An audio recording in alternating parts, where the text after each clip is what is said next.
Hey guys, we're quite early today.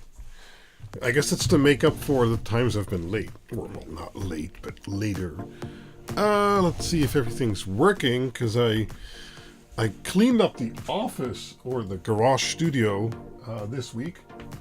And, well, that's looking a lot better, but of course I messed with all the wires, so this seems to be functional, although I'm not actually sure my aperture is right. Let me go check that. Hold on, I'll be right back.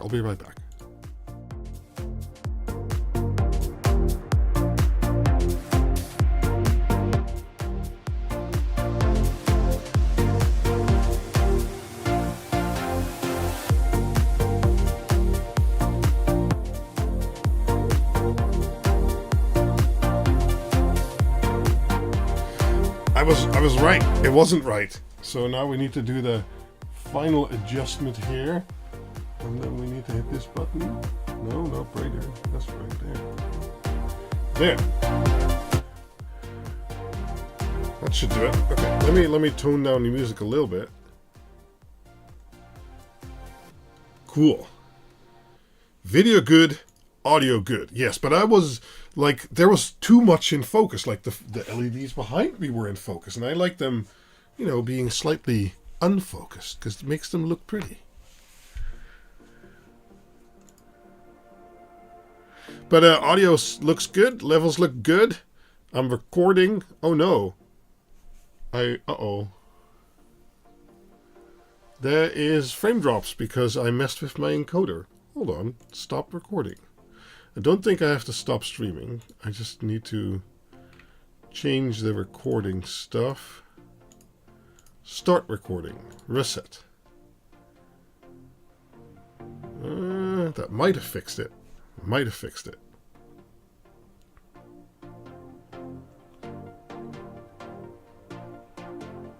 Unfocusing your face to get prettier.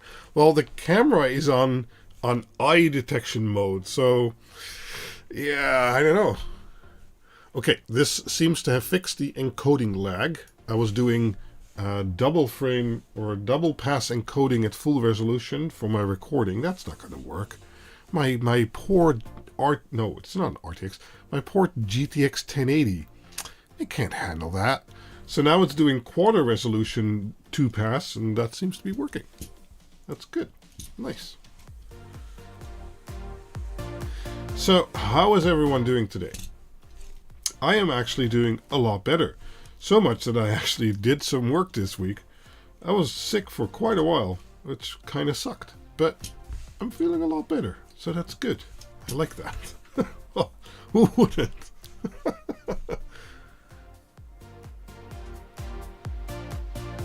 Oh no, you can already see part of the drinks for today. Well, we'll keep that for after 9 o'clock. Kivik? Okay, let's see who is here. Alex Kidd is here first. And Kivik says Ultra. I don't think we'll need Ultra today, but we'll see. And have you considered making one Dig DMX board?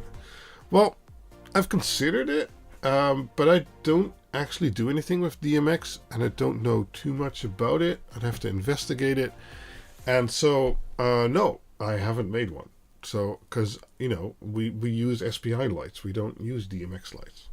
But maybe you can convince me with good arguments why we need one. Let there be smoke. Well, actually, we're going to try and fix the smoke from last week. Because we blew up these two dick quads, which I kind of want to use. So, we're going to see if we can fix those. Johnny Bergdahl is here, wishing us all an intermittent evening. Nice. And the west coast of the USA, the whole west coast checking in. Evening. Time to watch stuff get unbroken, says James Derrick. Nice. Loud and clear. Cool. Okay, well that seems to have fixed the encoding lag. That's nice. Let's see, is our desk in focus? Yes.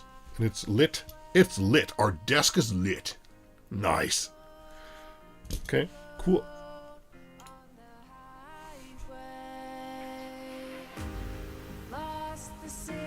Oh, Jesse Slack says, just got a dig quad the other week. Need to paint before I can really install it. Why is there a heart in the middle of the screen? Says Robert Klauko. Yeah, it's from the chat. If you look at the chat, there's like a heart, and you can spam the heart like this. Oh wait, it's now actually showing up. The animations weren't showing up before, and now it is. And now there should be like a party thingy. Oh, is it only showing up when I do it myself? Is that it? Right, so now you can see those. You guys spam that. Oh, no, okay. It's also showing up when you guys do it. Nice. Looking forward to see what exploded. Well, I still think it's the buck converter and or boost converter.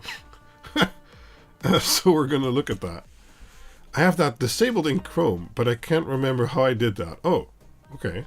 Oh, I kind of like it, especially now that the animations show up for like when other people do it. That's pretty cool.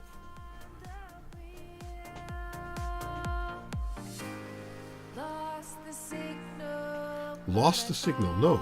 No, we did not. The signal's fine.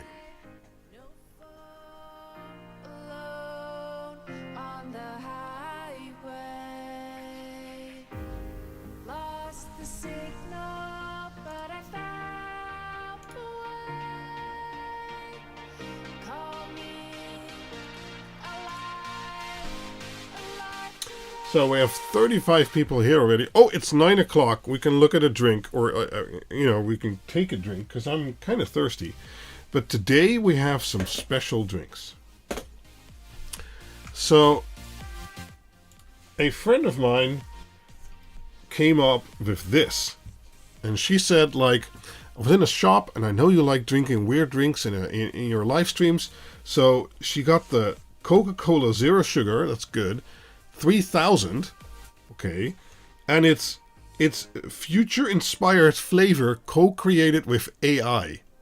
What does that even mean? I can't even focus on the AI. There, future-inspired flavored co-created with AI.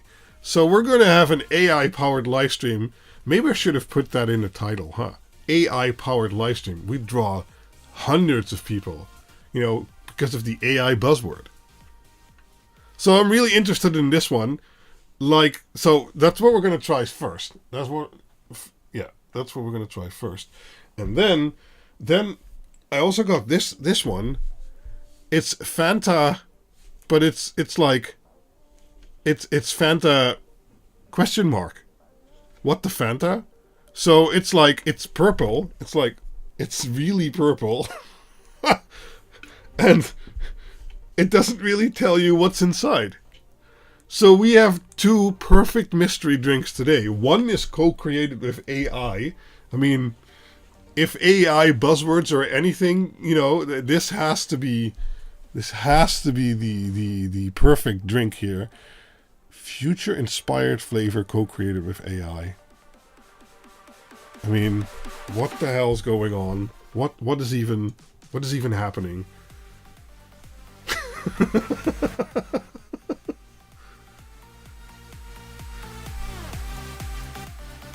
So, Grove Monkey says, I have a character prop with LED lights but need a controller to display the character's preset colors.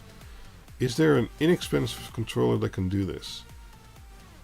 Well, the most inexpensive controller I make, which is still pretty versatile and easy to power, is the Dig2Go. You can also have some button inputs on there and things like that if you want to. So maybe take a look at that. Oh, Tim Crittenden is trying Coke Movie Edition. Pretty good. Huh. And James is drinking tea, Earl Grey hot. They used AI to create 50 drinks that tasted like drain cleaner. Well, we're going to try this one now. So, I don't know.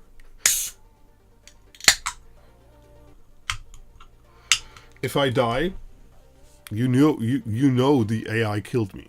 So Skynet's real.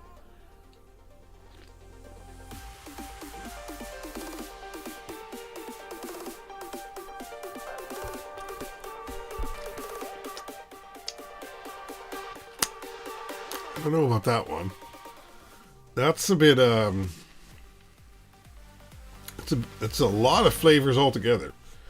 I think I like it better when it focuses on one flavor. I can't really tell you what flavor this is because it's all of them. How do you know what drain cleaner tastes like? Exactly, I don't know.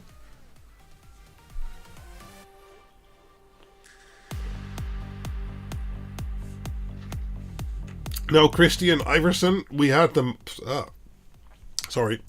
magic smoke last week, so now we're trying to put it back in. I don't know about this one. I'll drink it. I'll finish the can. This AI needs a little bit of work.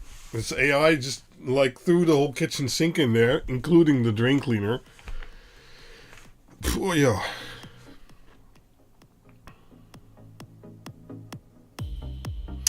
Does the Dig2Go use FPP or something like that you would use? Well, it runs WLED out of the box, but you can run anything ESP32 on there. And you can control it with FPP if you want to. By sending it E131 or DDP. Lots of options there. But if you really want some in-depth discussion, maybe come to the Discord. We should be able to help you out there. Do you have any block drains for a test? No.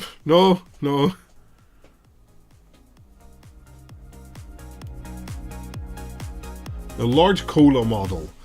Well, YouTube's AI thinks it's a good time to insert an ad. I had to like tinker with the settings for 2 minutes long to find a way to still be able to do manual ad breaks instead of automatic ad breaks, because they've basically made it impossible not to have ad breaks, but I think I managed to do it. So I think my camera's still a bit too bright. There.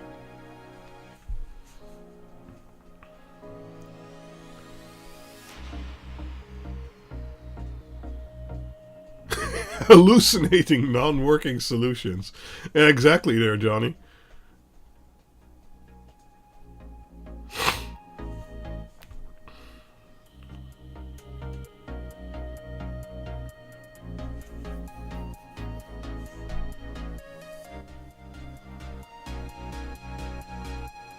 Ad breaks? I've got premium. What ads?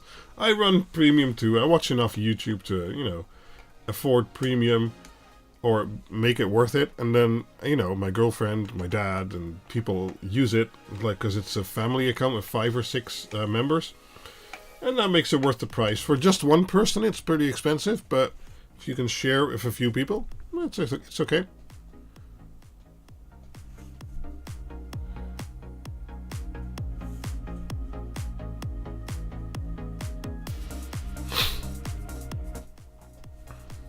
Can you see that I've actually cleaned up my office? I don't know.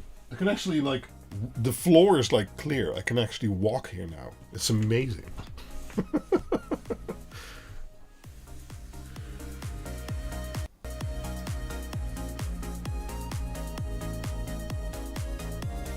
Robert Solomon asks, DigQuad activation via Alexa. Is it possible? Voice commands.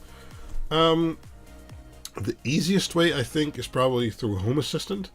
And I believe there are some integrations, but I've never used those myself. I didn't know you had legs. Never seen them. Well, you've seen me walk before. Hey, CJ's here. Nice.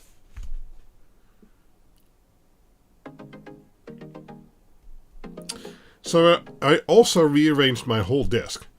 And I need to see if I can actually reach my my hot air station. I don't actually know. Because I just shoved it in a corner because it was really in the way. And now it's, in that corner. But I don't know if we can actually use it still. And a microscope. We'll need that too. So let's see. If I have my hot air thingy here. I guess it can reach. Well, we'll have to see. Uh-oh.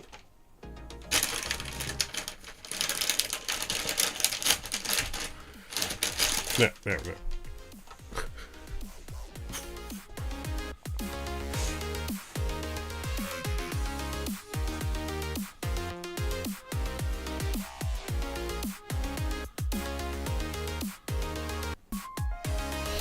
So what I've prepared today is my leaded solder, which I still like using, but I also have a little spool of well, it doesn't really say it on there, I think.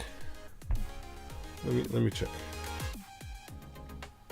No, that's not focused. What are you talking about? There. Well, this is copper, bismuth, and tin, and it's lead free. Okay, sure. But it's supposed to be low temperature solder wire, so that when we're trying to, desolder the factory soldered, very high temperature ROHAS blah blah blah solder, we can maybe melt some of this into there, and then have an easier time removing it later. But we'll have to see about that. I also have my leaded solder here, which also helps. So yeah.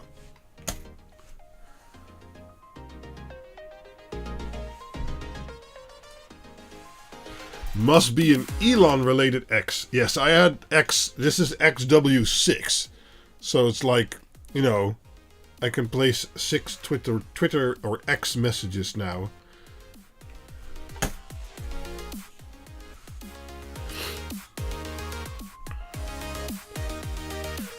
You won't tell Big Clive you bought lead-free RHS solder. Don't worry, I still have my giant roll here of. Let me show you that. I guess this giant roll here. This is half a kilo of SN spec 60%. Does it say flux 2.25, 0.6? It doesn't actually say that this has copper or lead in there, does it? But this is like half a kilo of leaded, very nice solder. But it's also on my spool holder, but then the 100 gram version, which I bought first. And then I liked it so much, I bought a 500 gram spool. Can you tell us about the version 3.5 boards? Yes, I want to do an update video on that soon. It's not a big update. It's mainly a circuit and manufacturing update than anything else. But we'll actually be working on one today, which was my testing prototype over here, because I broke it.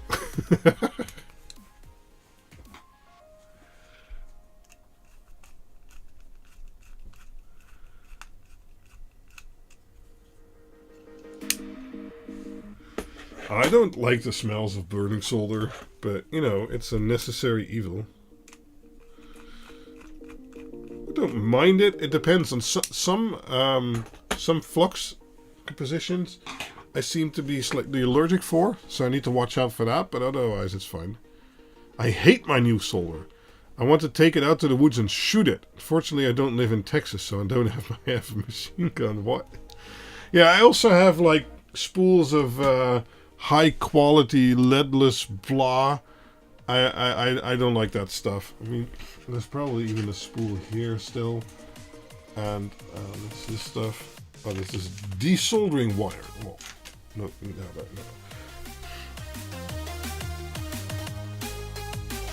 Yeah, so I have some SN100NI here. Still haven't tried it though. But this is supposed to be really good. So this stuff. I haven't tried this one though yet. So it's Felder IsoCore Ultra Clear, and it's 0.5 millimeter, but it's 2.2% flux. That's fine. But then SN100NI Plus, and that's supposed to be the shiz for leadless solder. But I don't know. I still like using the lead stuff, and I'm not going to die from that. So,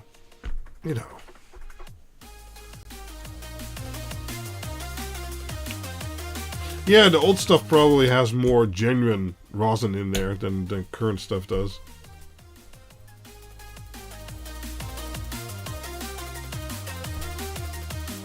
Just try to mod the circuit so it gets hot enough and desolders itself. I don't know about that. Oh, sorry. I'm still not 100% cured, but I'm getting there.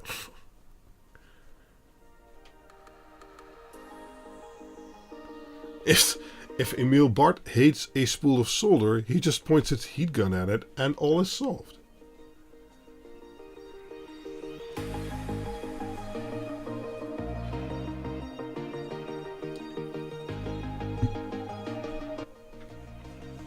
Okay, so today, as I said, we have 2-day quads. And we'll try and fix them both. Hold on. There. So one, that's this one, is my prototype. Oh, no, sorry. There. Is my prototype for the V3.5. I'm not sure you can actually see that on there. Probably. But if you take a look at the circuit on the back, it's actually pretty different than for the V3.1.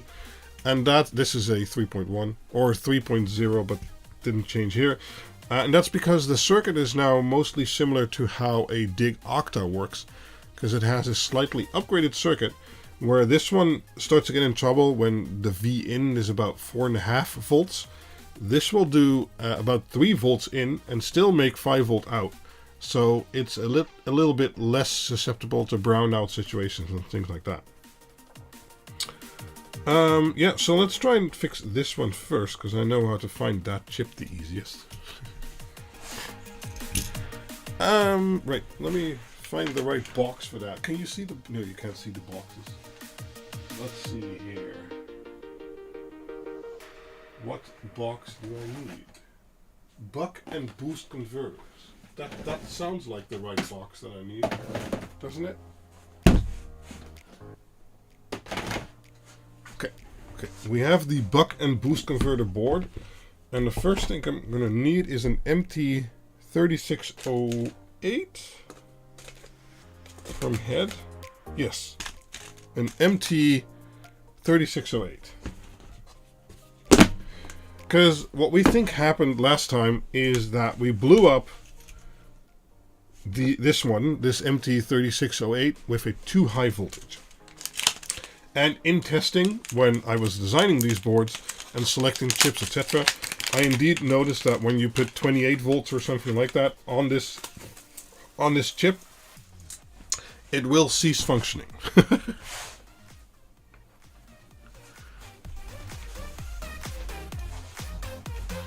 So let's get one of those and let's try and replace that as the first thing we do, and then see if the board works again.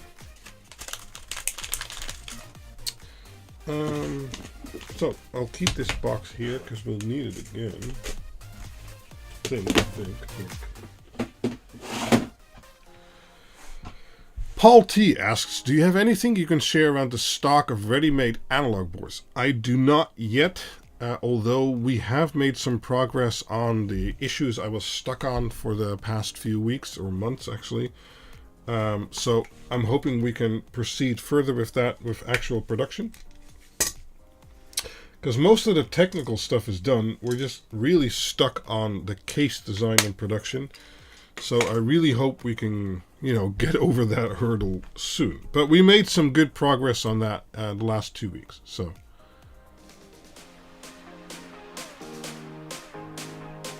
Exactly, Dutch Towers. It's not made for 55 volt, for sure. So I need to check the orientation. Let me see here. Yeah, because this is a 6-pin. Let me check with my magnifying glass here.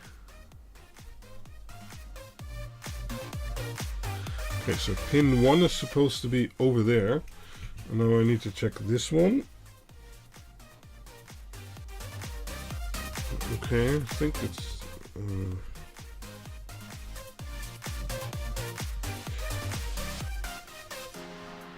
Yes, okay, I know the orientation. And we'll check if the soldering is okay afterwards with the microscope. So let's... Dutch Bull, what? Did I miss something? Let me get some tissue paper here, because I'm going to be using flux. Lots of flux. Oh, Dutch Taurus. Now I get it. 48 volt, 52 volt LEDs sound great for high output. Yeah, but these boards aren't designed for that. So if you put it on there, it'll break. Who knew?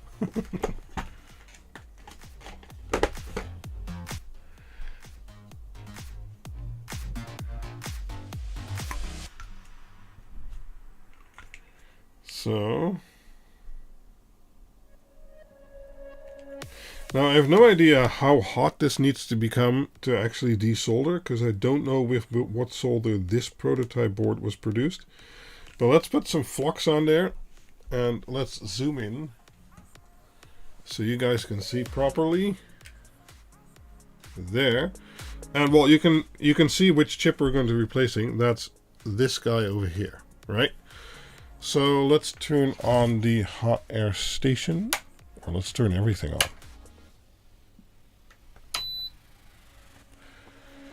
And let's set the temperature to 350. How's that? 350 sound okay? And I'm going to try and do this without mashing the keyboard or the microphone.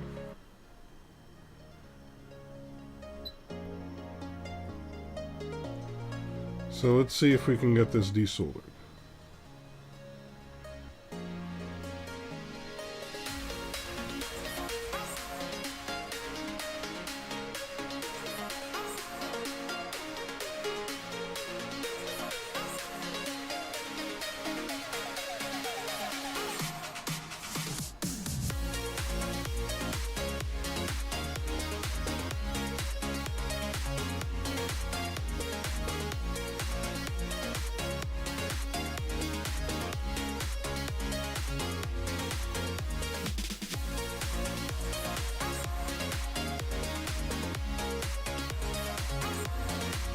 It's going to take a little bit to heat up the board.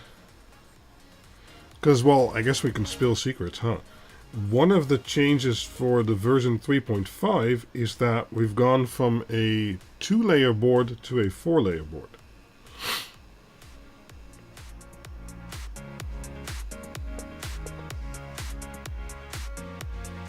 But the downside is that will require a lot more heat.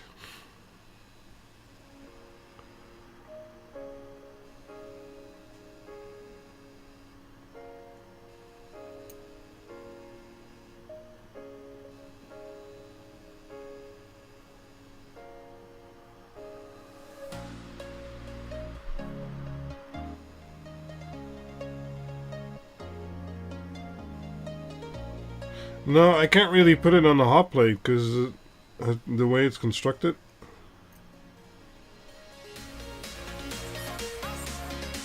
Okay, I need to put this thing closer because I'm feeling the strain there, and we need more airflow there. Yes, that's a lot better.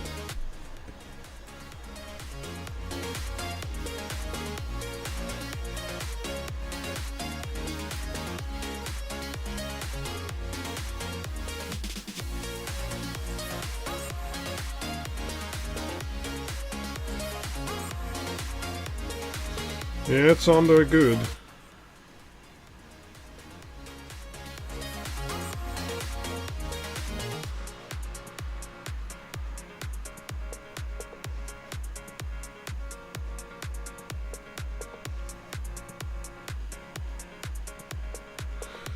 Let's go to 400 degrees just to make sure we have enough temperature. There.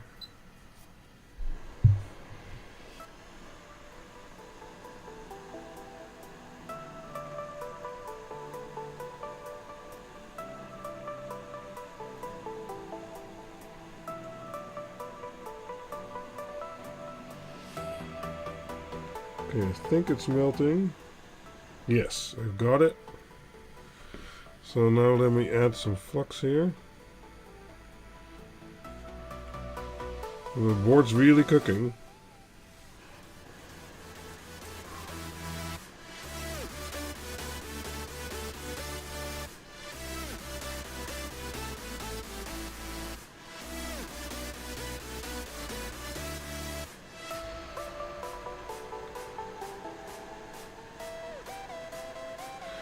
It does not want to go in place.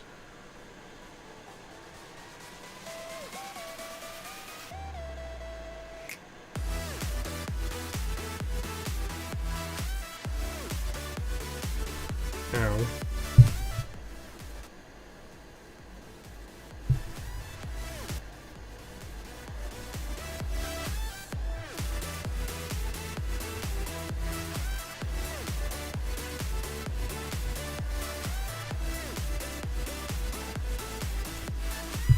Come on.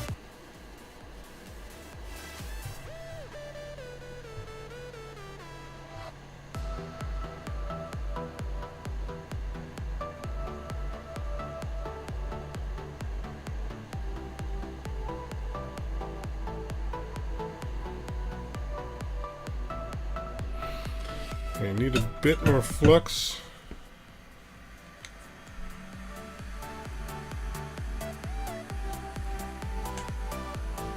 Let's lower the temperature now. Can't lower it now.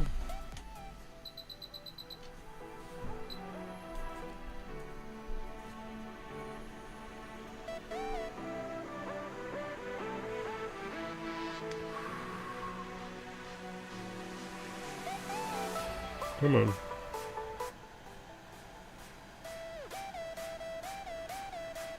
No. Let me check if this might already be okay.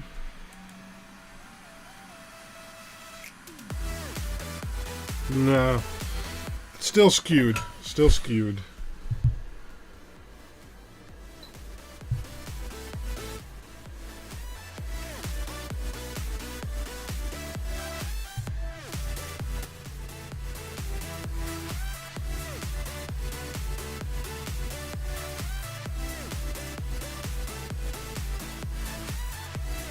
It needs so much temperature. I mean, it's now blasting it with 350 and it doesn't seem to be enough.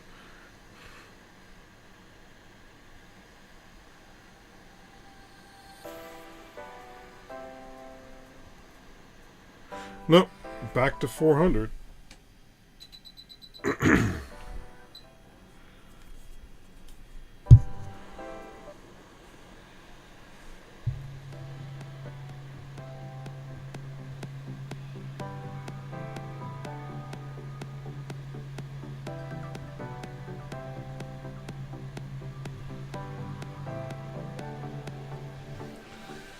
There. That looks better.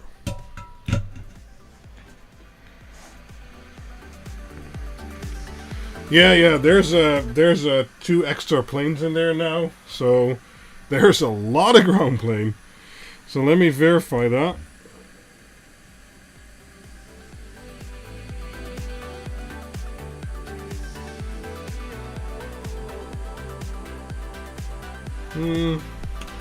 There's something in between two of the pins, but I think that's flux. So let me check that. Yeah, that was flux. Well, hopefully we didn't totally scorch that chip with hitting it with 400 degrees for that long. But this isn't a production board, so you know. But yeah, that's why I build all my prototypes with low temperature paste, because then we don't have to hit it with that much heat the whole time. Okay, let's let it cool down for a little bit while we set up the microscope to make sure and check if it went okay. I think so, but you know.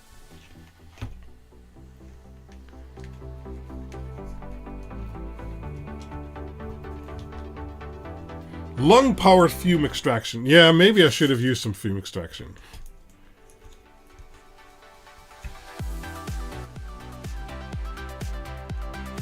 I like using my hot air station for doing heat shrink, but of course I also do hot air soldering, so yeah. Let's see how I'm going to do this. Whoa. This is another one of those things I rearranged. I think I mostly made it.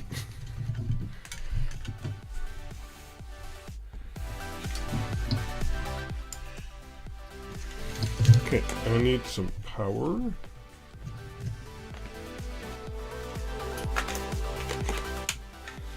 I need to get something out of a box real quick. We still need to wait for this to cool down anyway, so one moment.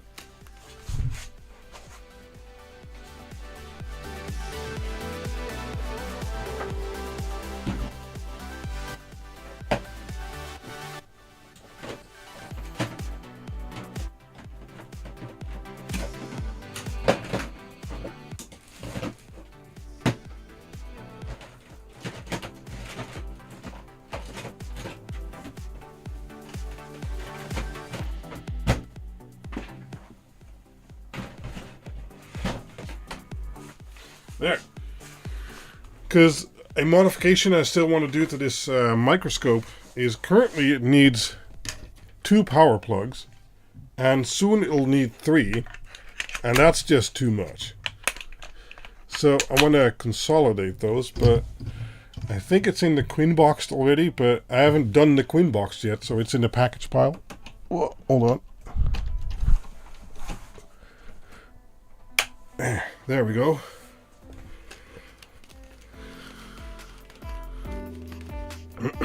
But yeah, that it'll take a little while for that to happen. So let's turn this guy on. We still have a microphone? Yes, we do. Good. Microscope. Okay. And let's fix that.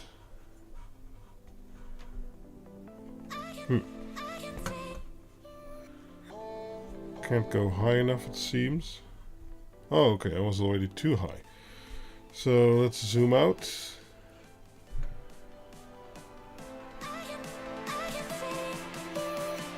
Well, you can clearly see the flux. But this is the one we just replaced. I'd say those pads are making contact. Sure, Johnny. It's okay. It's a bit shifted, so it's a bit too much to this side instead of this side. But other than that, it should be making fine contact. And I was worried about this guy, but this seems to be in its spot still. We kind of burned this inductor a little bit. It's okay.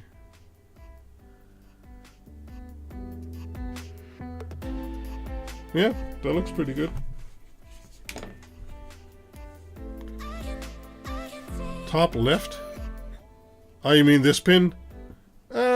Yeah, as I said, it should have been moved slightly more up on the pad, but it'll function. It'll work.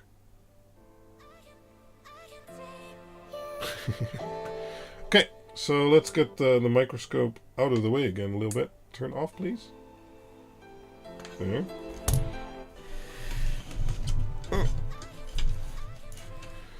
Okay, let's turn that off. There. I guess we can measure it. We don't actually have to power LEDs with it. We can do that too, but let's see here. We can use this cable. Let me hook it up to my bench supply.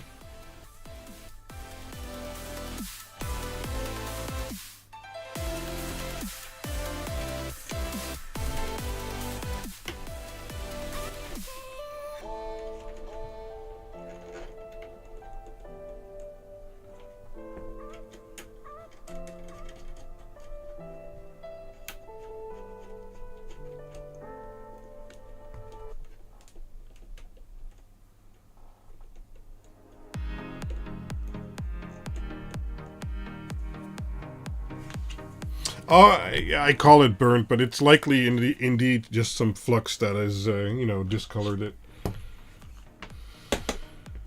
Okay. So we have a cable.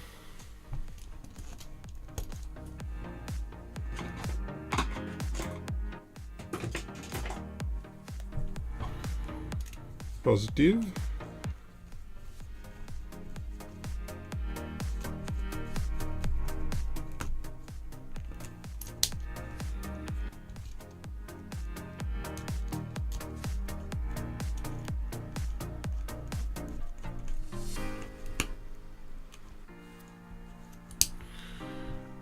Okay.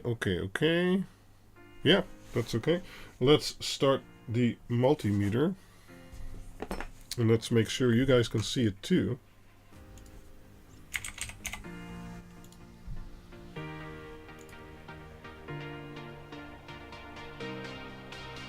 Because if I can verify, I have 5 volt on this pin over here and 3.3 volt on that pin over there, then we kind of know the board is working.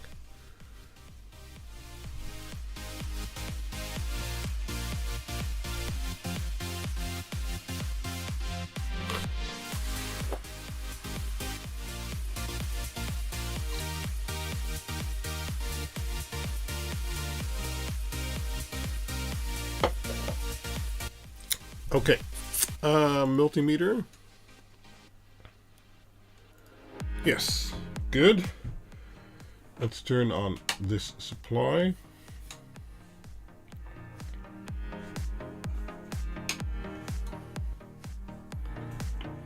One moment.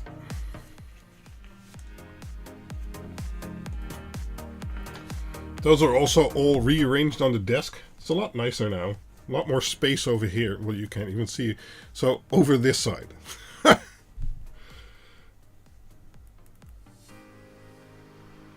Okay. Let's set it to 5 volts, not 55 volts. And, well, let's start with 0.5 amps. Because, hey. Right?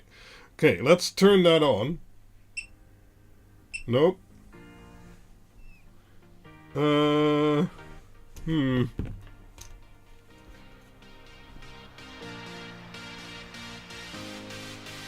That does not seem to have fixed it. Okay. Interesting. So let's zoom you guys out a little bit. And let's get the thermal camera.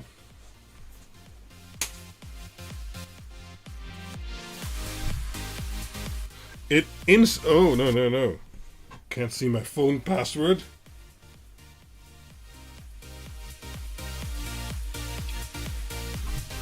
It instantly drew half an amp.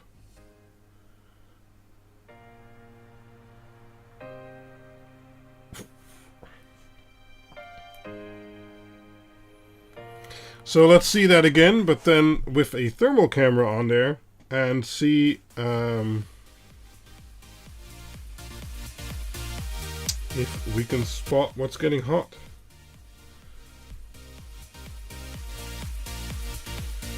Okay, I'll try and do it in such a way that you can also see it, like so.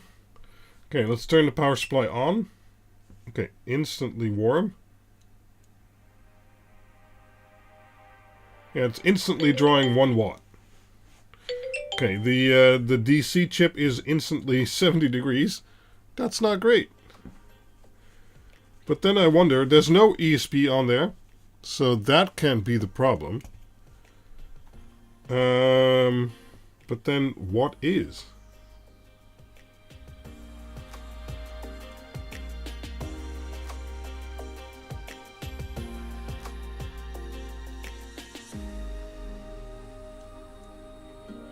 Let me see if I soldered that on correctly. I can't imagine I didn't, but... Oh, wait. I actually didn't. So stupid. Somehow, I managed to solder it on in reverse. Yep. Let me double, triple check with the schematics.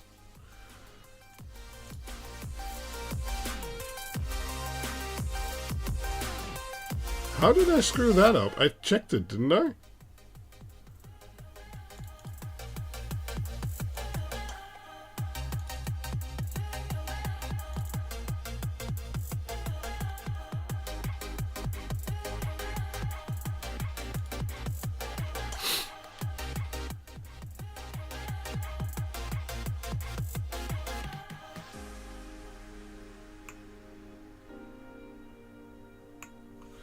So, pin 1 needs to be near that diode.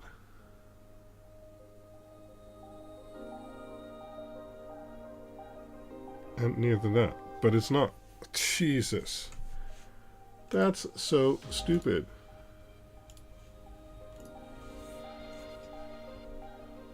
No. The original worked. So that shouldn't be the case.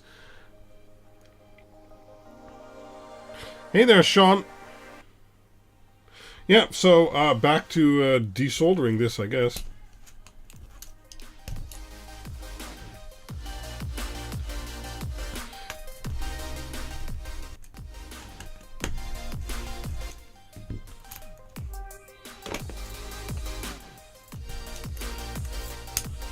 I don't really need the captain. The other components are fairly heat resistant, so...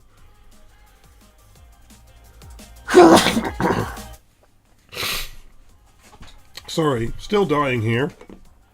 Yeah, fume extractor might be good, although flux fumes are one thing versus solder fumes, but...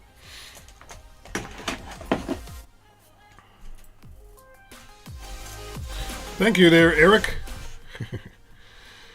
Okay, let's turn this on. Let's zoom you guys in again a little bit. Nope, other way around.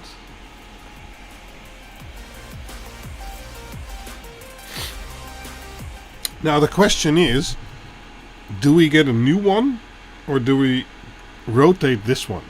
Want to live on the edge and rotate this one? I kind of want to live on the edge and rotate this one. So let's hit it with insanely high temperatures, because that's what it needs to overcome the heat plane. Let's hit it with 450.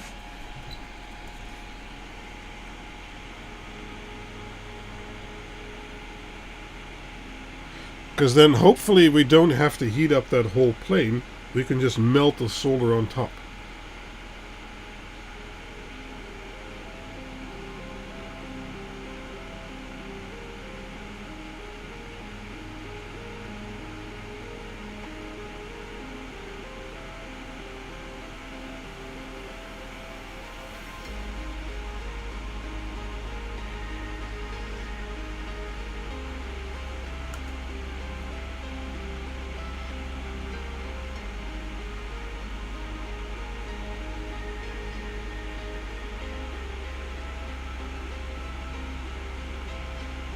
Okay.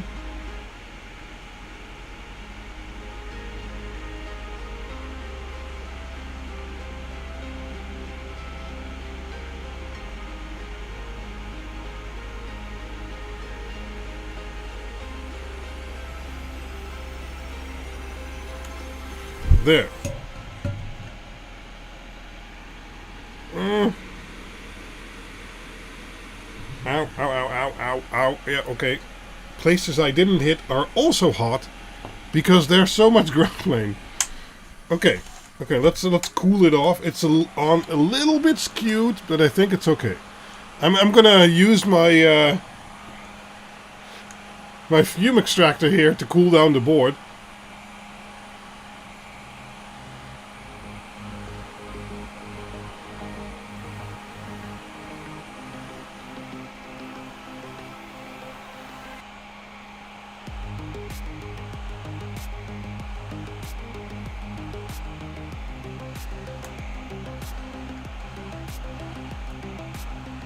Yeah, let's look at it. No worries. I'm hoping I didn't knock off one of the other components that's nearby. Okay, that should be cooled down enough, I hope. Let's get this out of the way. Okay, let's see. Microscope, let's turn it on.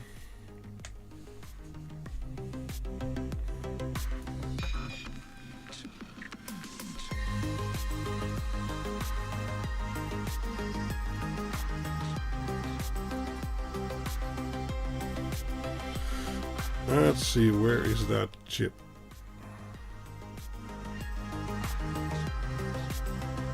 Here it is. I was worried about this guy. That seems okay. I think I need to turn this light down a little bit.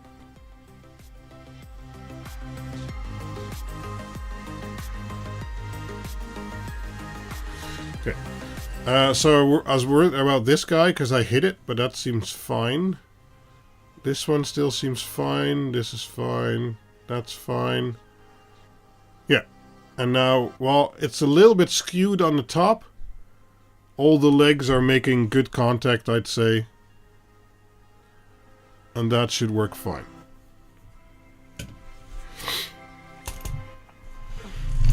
Okay. Well, if it did not die the first time around, it's a keeper. Yeah. Well, it was limited to half an amp. I mean... Oh, wait. There. So let's get this screwed in again.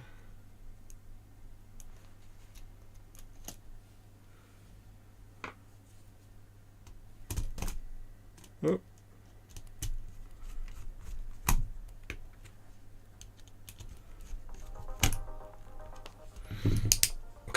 Okay. I want to have it this way around. So let's quickly hit it with power. That looks a lot better. So currently it's drawing 0. Now that can mean that something's wrong, or just that my bench power supply isn't very accurate. So let's hit it with ground. And let's see if we're making 5 volts. And we are. 5.01. Very nice. Do we have 3 volts? Yes. 3.3315. Very nicely. Oh, we also got an LED. That's correct. Yeah, so if we get 5 volts over here, that generally means that incoming power is good and stable. So let's turn that off, and let's get, I don't know, this guy. This is a ESP32, Quinled LED ESP32, but with Ethernet, so we can plug in the Ethernet cable and see if that comes online. I think, do we have an Ethernet cable? Yes. If that comes online, I'm pretty sure it works again, and yeah. So let's power that up.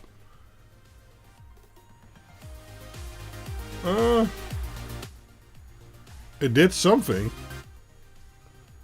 Doesn't seem great though. No, wait. See that pulsating power LED over there? That's not right.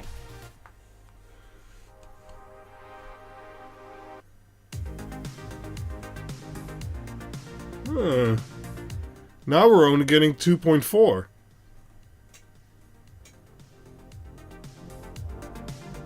Oh, wait.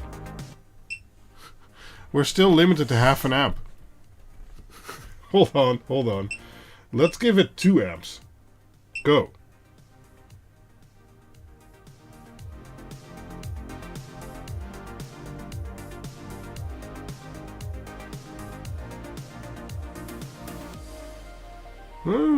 Still not right. Let's see if we have a stable 5 volts. 4.9, 4.8. Well, that's okay-ish. Let's see if we have 3.3 volts. Okay, we have a stable 3.3 volts. Now, it could be that this Ethernet board is broken, because half of the time the stuff I have on my desk is either a broken prototype or a work in progress or something like that. So let's get this guy over here. There should be WLED on there, I think. So then we can check that.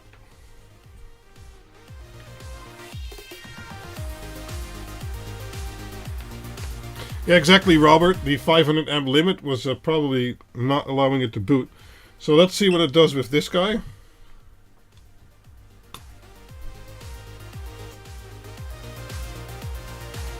Still not a very stable 5 volt.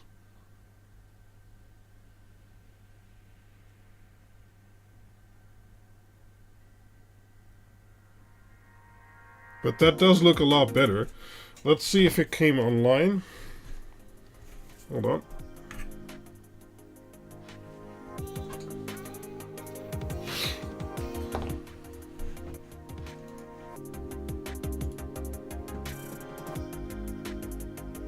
Yeah, I think so. Oh, let's check that. Yes, this did come online.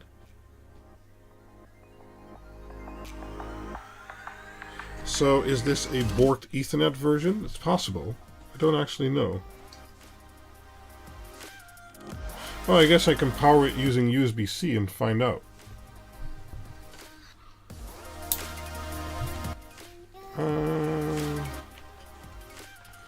Let's see here if it comes online like this.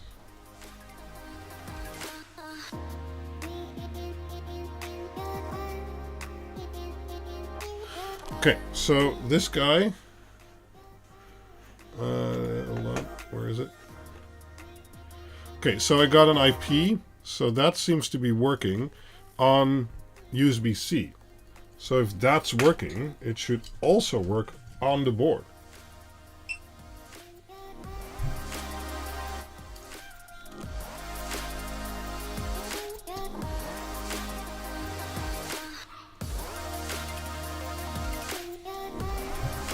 So let's try that again. Power.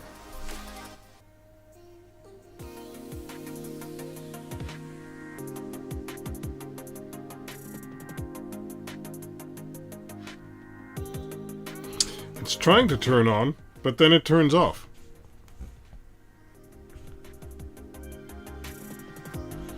Which is interesting.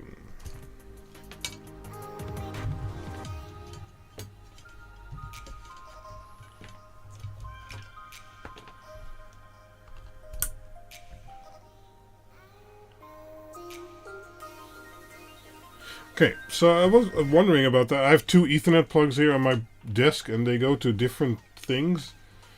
Seems with this one, it's perfectly fine and stable. Yep, I got an IP again.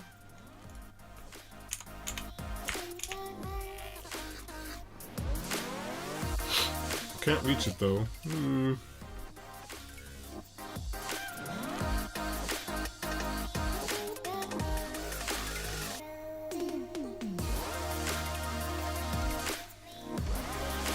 Let's turn that off again. Turn it on.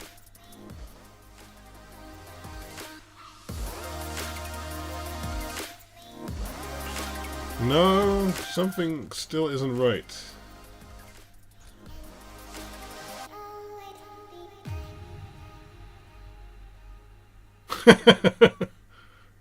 Yeah, maybe, Eric. There's just often so much stuff going on my desk. Let me check with the thermal camera, see if we can see anything there.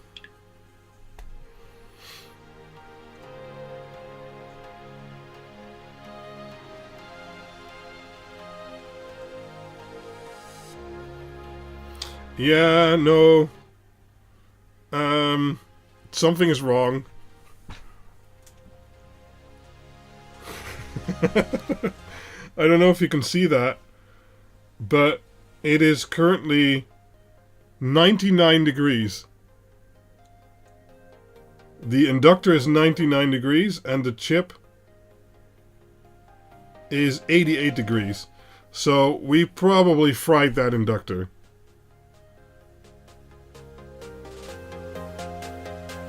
Right? So, okay. So it's still broken.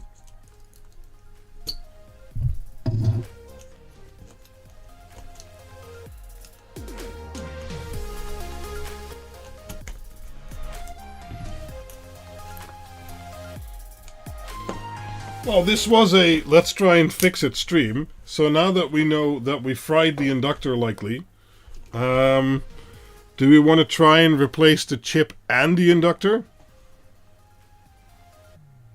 It's a newer revision, Mark. They are actually being shipped right now. There's some few changes on there. Where did I put it? Oh, over here. So if you look at this version and this version, there will be an update video about that at some point, but functionality-wise, it's not too important. This is the V1R3, but because the voltage regulator, we've been starting to get bad batches basically, because of which I've had to do a lot of returns and exchanges and things like that. And I don't mind exchanging a board. If it's faulty, it's faulty, but problem is I can replace this board for a few bucks, but then I have to pay $15 shipping, because I pay the same shipping prices as you see in the store. So that quickly becomes very expensive. To replace one of these, I have to sell 30. And then I'm, even. So that's not been fun, but I replace it when I need to. So I made a newer version, and we've been selling that for a little while. So this is the V2 release 2 already. This is now also a 4-layer board. It has a much smaller USB to serial, as you can see here. Through that, I was able to squeeze on some extra circuitry, including the IO2 LED you can control using GPIO2. And there's a much beefier, better voltage regulator on there, which hopefully solves that problem.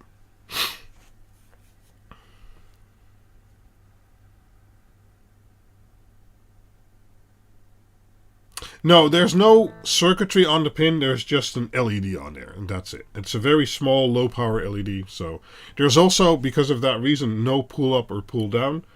It's just an LED. That's why it's always a little bit lit until you define it, and then it turns on and off. But yeah, so it's changed a little bit. Still fully custom DC-DC. There's still a 750 milliamp PTC on there, reverse current blocking, auto program circuit, etc., etc. Why serial chip? You need a USB to serial chip to be able to program the ESP32. So yeah. Johnny no like, yeah.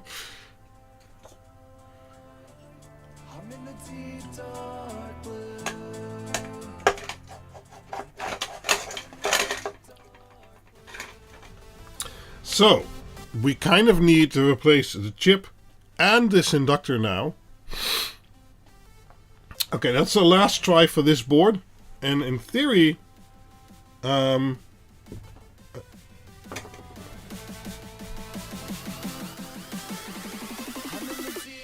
components available for replacement.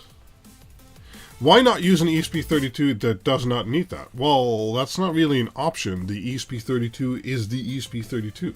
You can't just use another ESP32 because that has a lot of different features.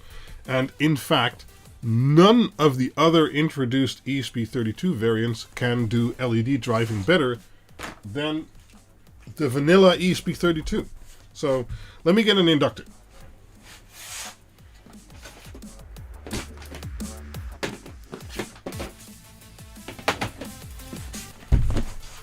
Because, for instance, the vanilla ESP32 has an Ethernet MAC built in.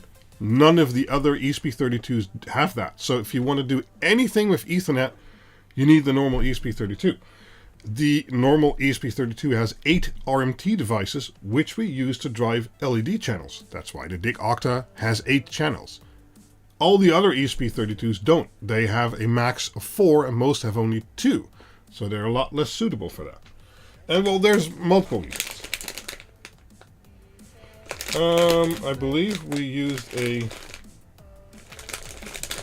33 microhenry. I'm not 100% sure.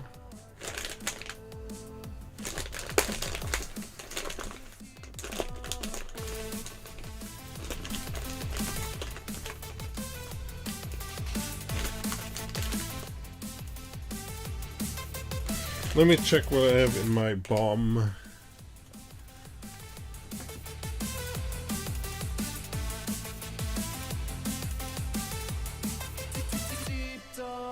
Okay.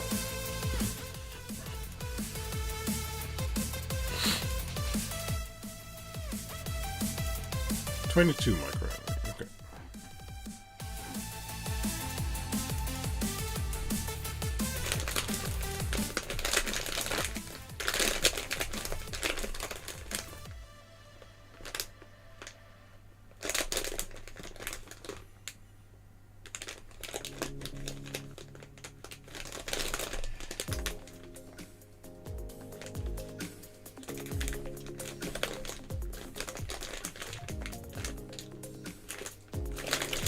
Not 100% sure these are the same.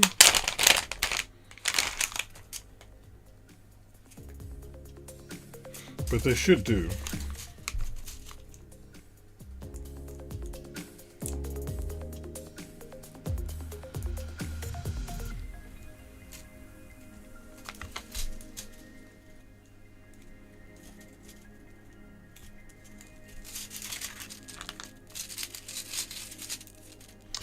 Have fun there, Johnny.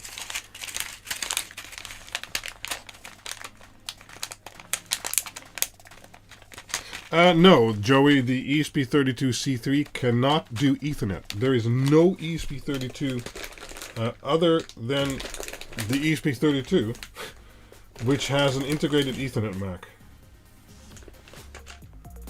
It might have actually been these.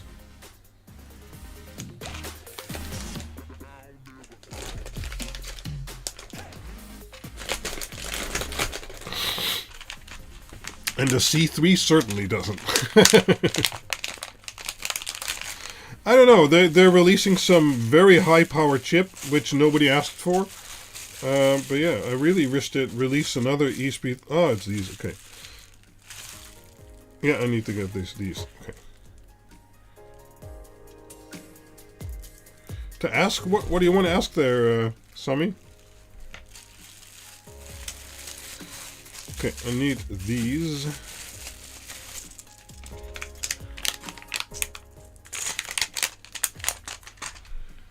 This one can go back.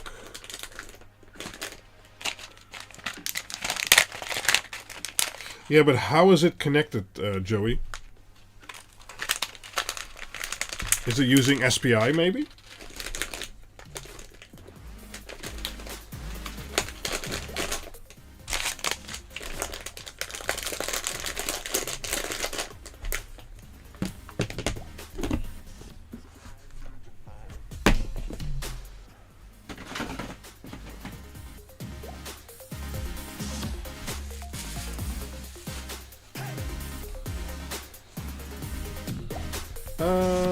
Okay, and we need another MT3608 because I'm not trusting this one again.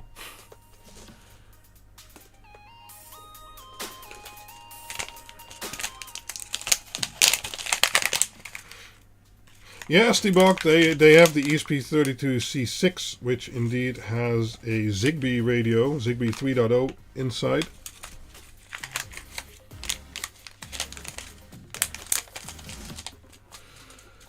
Well, you don't need aluminium profile for waterproofing. You need it for cooling and diffusion. So if you still need cooling and diffusion, you'd still need a profile there. EMAC, okay. Well, that will be very much news to me because the C3 is a low-budget chip.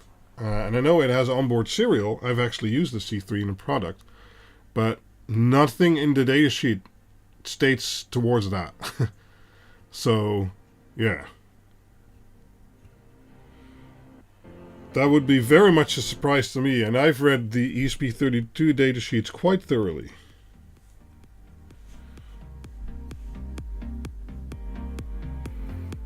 So let's prepare this a little bit.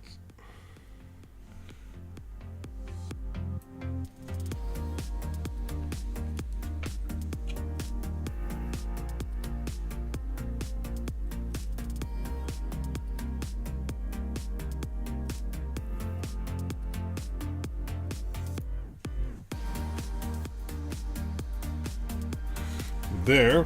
Oh.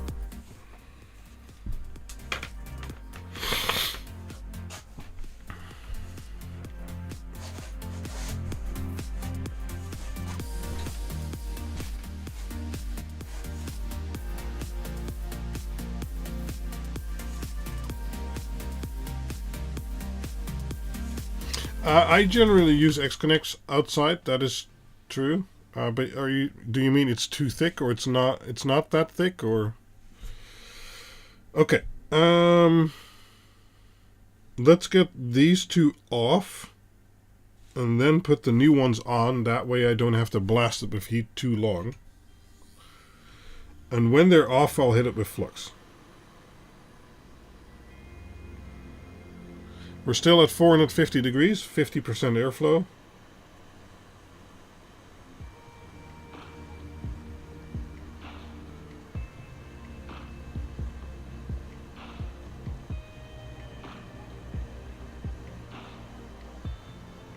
Exactly, Joey. So using SPI, well, first up, you're tying up an SPI bus, and the ESP only has a few, or ESP32. And second, your transfer rates are going to be shit.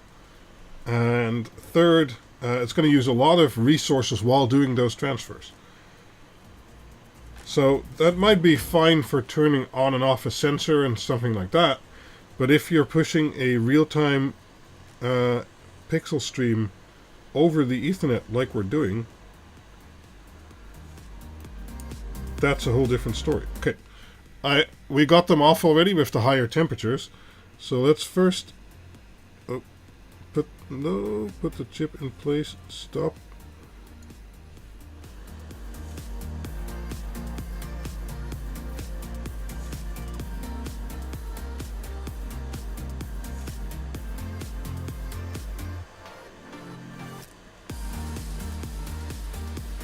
Should have put flux on there. Hold on.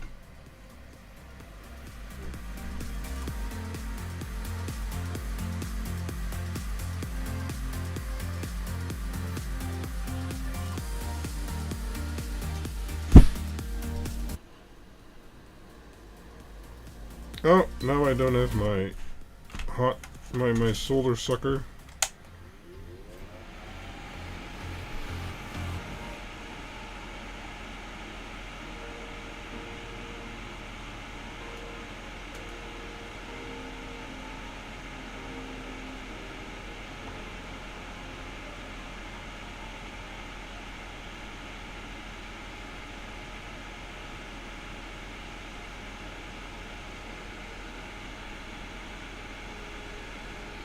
There, I think.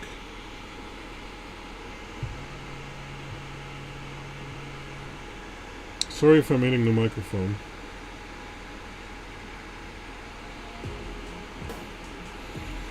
Okay, let's get these pads melted.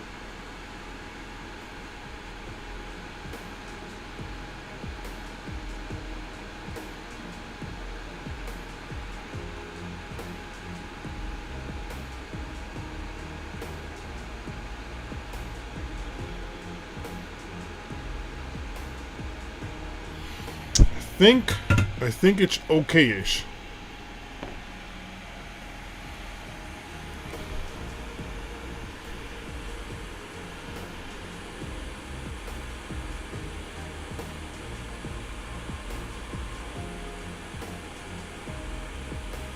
Somehow I messed up the orientation again.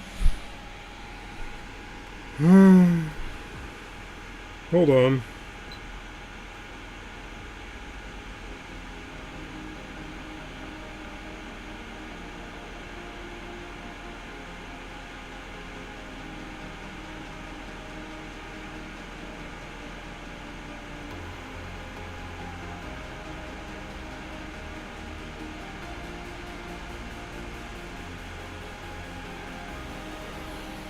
Okay. I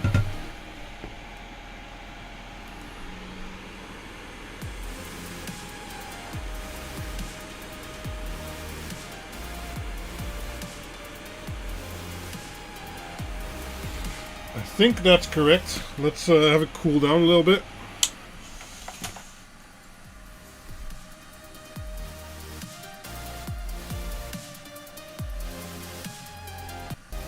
Yeah, exactly, Joey. And for that, it's likely okay. But for anything else, you want a real Ethernet chip on there. And, well, the ESP32 is the only option. I'm currently using a Sugon 8620DX. And it's a bit more expensive hot air station. And I bought it because my 858D I had been using for years. And it was adequate. It served me well for years. But since I'm doing a lot more SMD stuff with 4 layers and things like that, I kind of need a little bit more power. And I'm very happy I got it, because so far it's been working great. It heats up very quickly. It has a nice stand. It has some good tips included. I don't really use that many profiles. I just set it to what I need at that moment. And so far it's been great.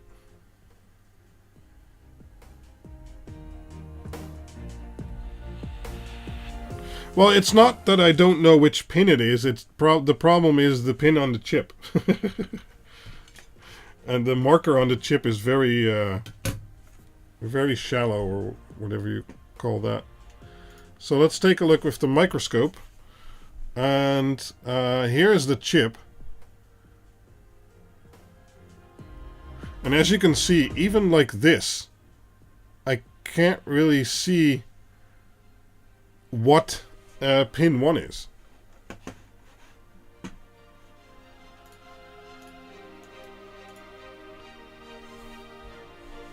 So let me try turning down the lights again. Okay, let's try rubbing that off.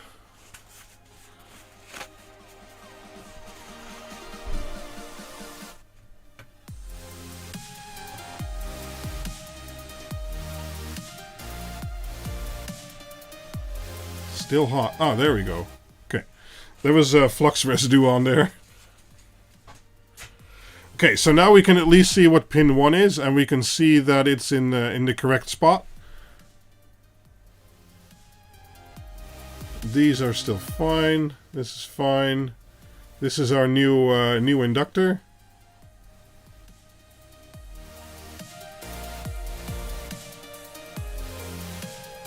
Okay, yeah, that still all looks good. Yeah, the quick station's probably pretty good too.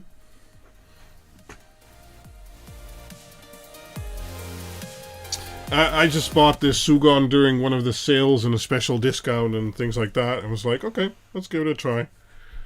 So I think it was like 150 bucks or something like that, which, you know, for hot air, you can get hot air stations for 50 bucks. That's what I've been using for the past few years. But I can definitely see the difference in quality with this one. I mean, desoldering this stuff with 450 degrees and instantly being able to blast it with that does make a real big difference. Because, well, you can see how easy I can get it off now, while before I was trying to heat up the whole board. We don't really want to heat up the whole board, we just want to heat up the solder joints. I buy all kinds of crap, that is true. I'll grant that to Philip.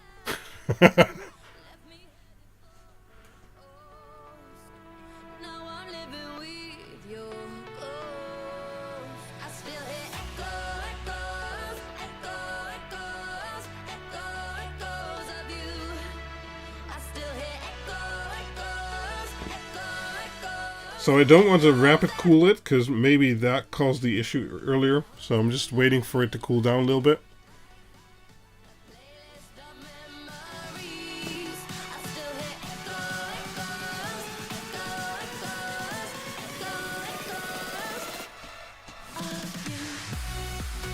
I guess we can hook up the wires.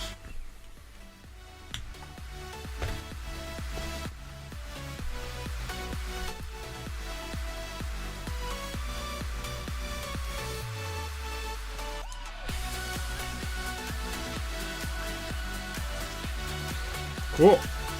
Are those wall washers constant voltage or constant current there, Emil?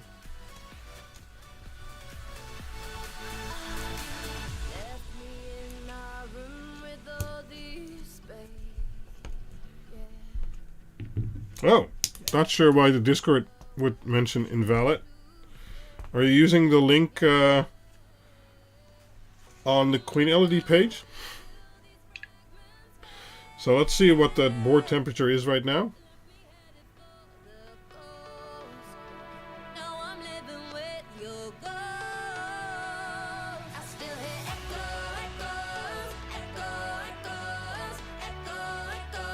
Okay, so we're around 59 degrees.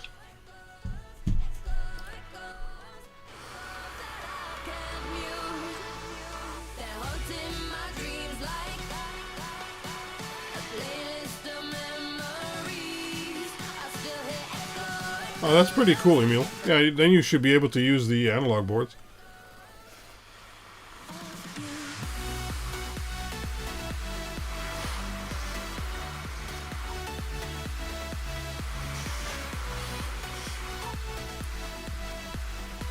Okay.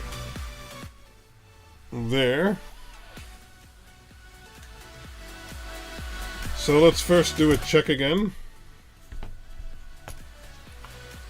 Power on. Okay, it's only drawing, well, basically nothing.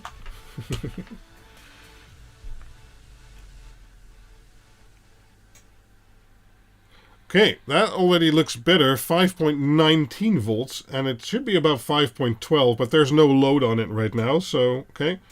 This should still be 3.333. Oh. Yep. Okay. Let's see if our circuit is getting hot. Because it was last time.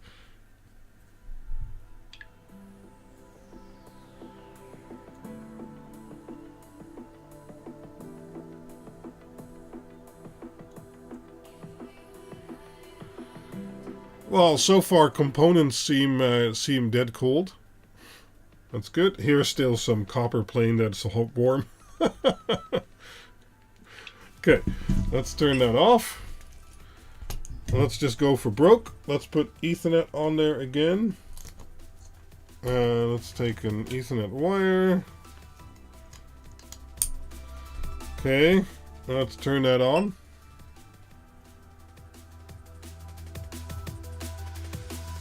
That already looks better, doesn't it? Oh, got the wires a bit twisted, but let's see what temperature it is now.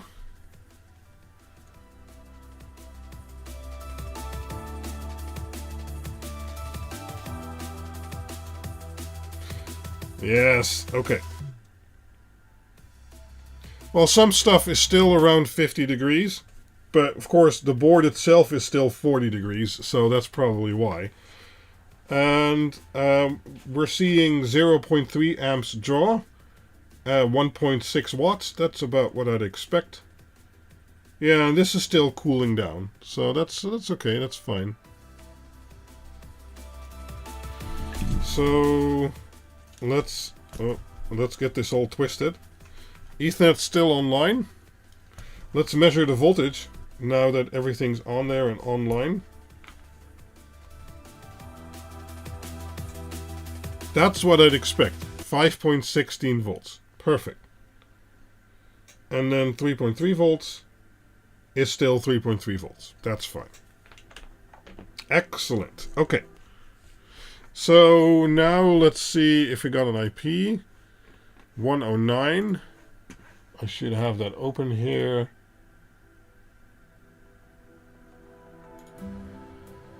Oh, wait, no. And there we go. WLED is loading. Well, you can't see, but... yeah. So, this now seems fixed. So, we at least blew up the voltage or the boost converter here. And likely, while fixing it, we also killed an inductor. But having replaced both now, that seems fine. Let's do a final temperature check.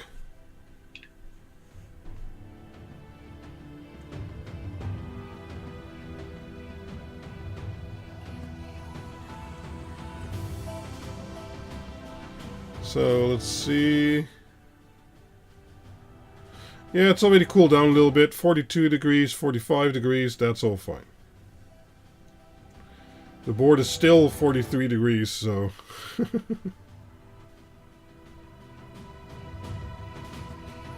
Yep, all good. This one seems fixed. Nice. And the Ethernet board is also the highest load on that circuit, because, well, the Ethernet draws a lot more power than the Wi-Fi does, so, yeah.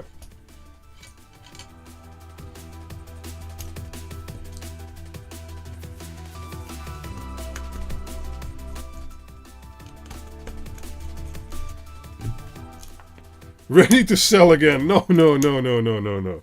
I'll probably clean that up a little bit and use it as an internal testing prototype, which it was originally, so it'll stay that. I don't sell boards I work on myself. Or, well, maybe at some point, but maybe I'll rework something if something's broken, but that's it.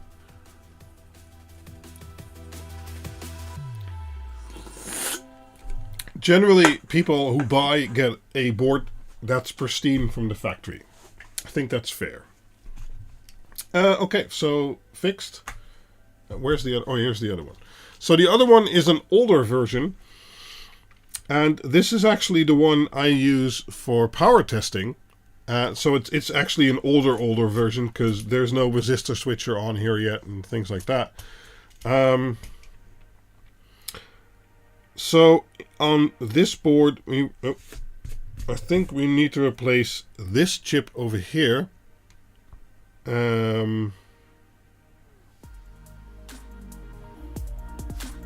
we can see if it gets warmed, can't we?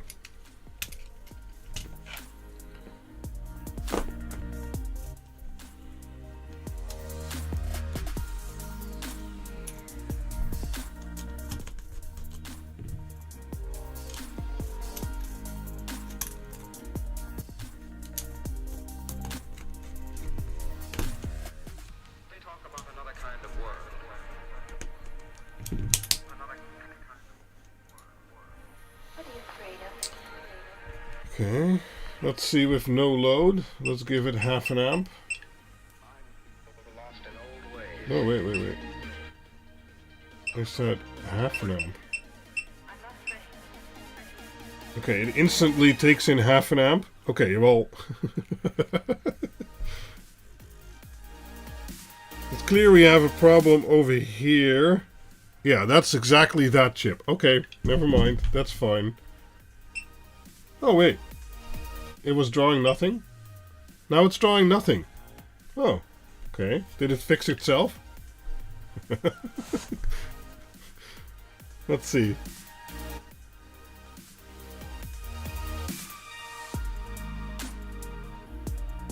It's 36 degrees, 35, 36, 35, 34, 33, 32,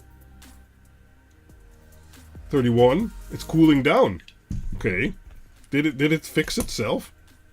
Let's measure it. It's resoldered itself. Magic. Yes. So ground and 5 volt. Nope. No 5 volt. 3 volt? No, nope. There's nothing here. Nope. Okay. It's just dead. That's fine.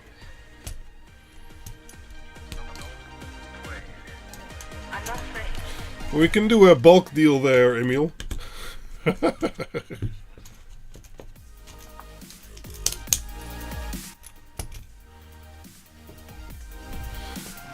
Currently it's 25 degrees here, but that's because I'm near the heat pump, which is also heating the rest of the house. It's just how it works. So, I need to look up which chip this is.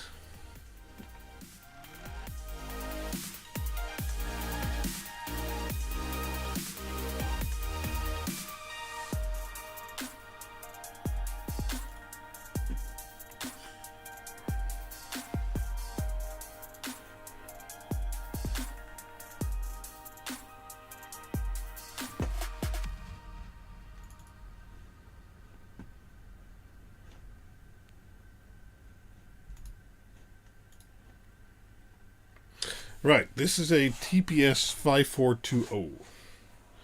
Now, it should be in the same box.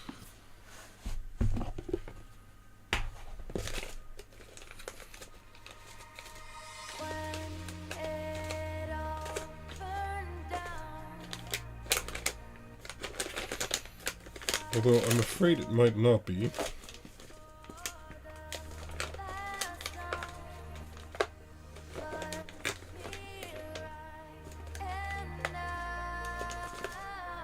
Oh, got it. TPS 54202. Yep.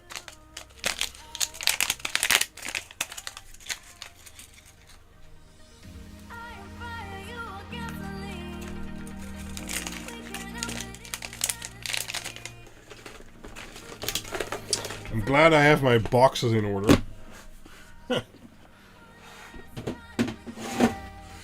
Okay. So, then, where is pin 1?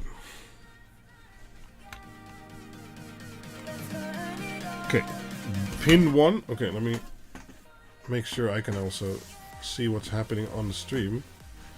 Do I still have a mouse? Yes.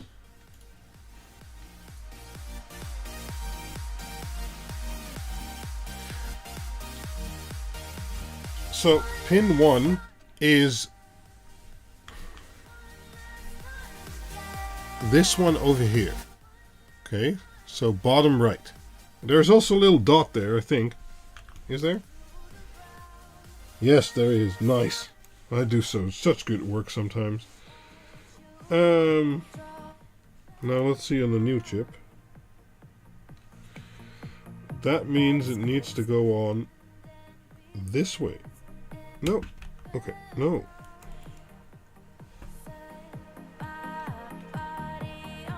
Yep.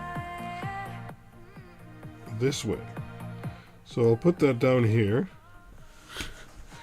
And then we can blast it with hot air and take it off. Of course, my angle is all wrong. Because I can't really reach it like that. So this way I can pick it up easier and get it out. But then blasting with hot air is going to be harder. But let's try it that way. Okay. So since this is also a production board, we're going to hit it with 450 degrees again.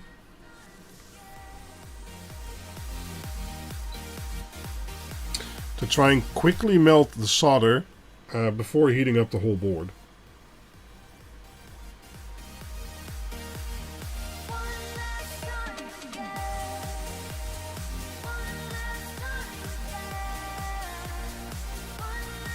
Well, I think if we hit it with a high enough temperature quick enough, there, we already have it off. So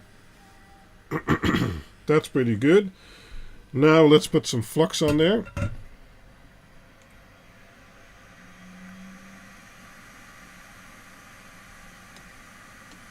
There. Well, I guess I should put the extractor there.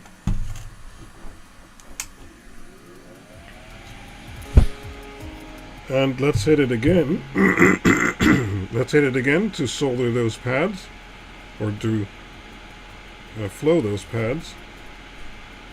And then just put it in there. No.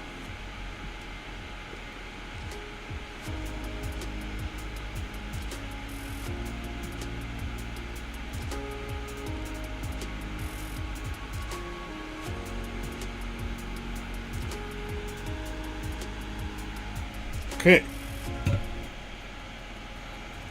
That should, in theory, do it. I knocked this capacitor over here, but I think I got it back in place. Let me check real quick.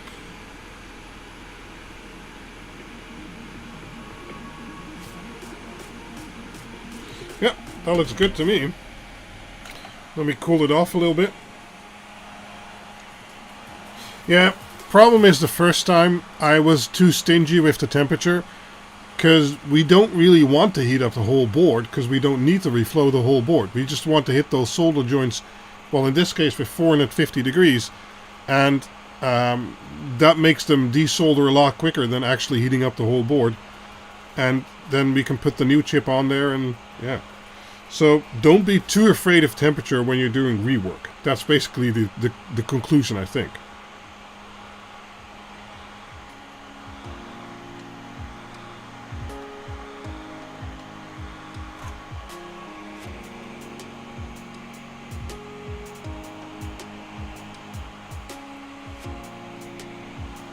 Okay, that should be enough so I can touch it again. Let's put it on the microscope.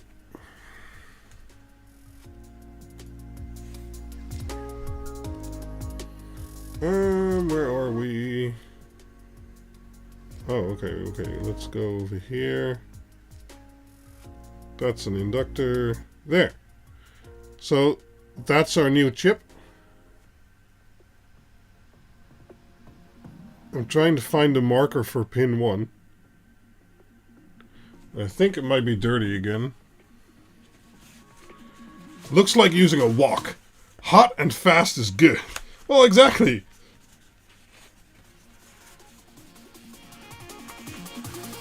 Okay, let's try and clean that chip off a little bit.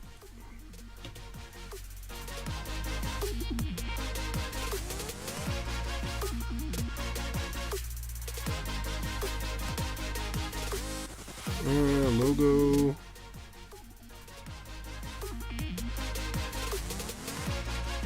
Yeah, I think this little dimple here, that guy over there, is the note for pin 1, which should be here according to the dot. So that's good. I knocked this one. Where's my tweezer? I knocked this one, but that's okay in place again. That's fine. Yeah. Okay. Let's give that a test.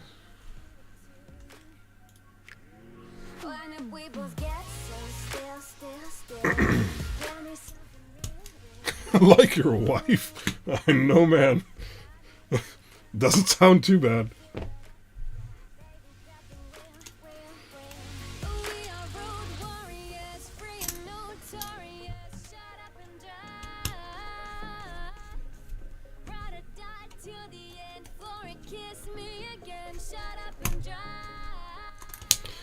Right. Okay. Thermal camera ready. I don't remember where I put the old chip. Because I have some components lying here, but that's from the previous job. I did replace it, right?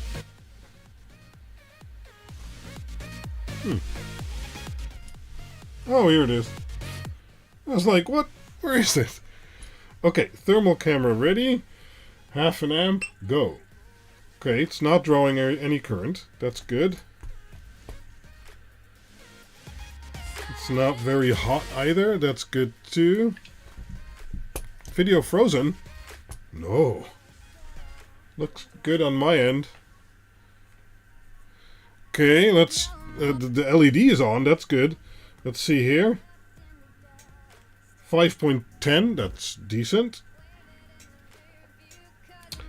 And 3.3, that's good too. Nice, that's better than we had, because we had nothing and nothing. Let's try the Ethernet board again.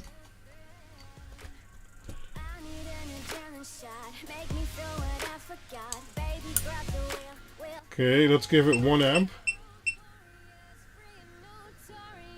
Okay, yeah, it's drawing 0.32, 0.31. That's exactly the same as the other board. Although it's a different circuit, but that's okay, that's valid. Let's see. Well, it's blinking. It's online and blinking, so that's good. Yeah, we have some warm components, but that's fine. Board is also still 34, 35 degrees. But this square down here, that's the PTC, and then there's an inductor where I'm pointing at with the arrow, with the crosshair, and then over here is an inductor, and yep, that's fine. That's all good. Let me see if I can refresh that webpage. 109. Yeah, all good. Nice. Yeah, exactly, Robert. That's 2 fixed. 2 of 2. Very nice. Well, we kind of knew what was wrong with them, because it was very obvious they had a too high voltage. Yeah, good.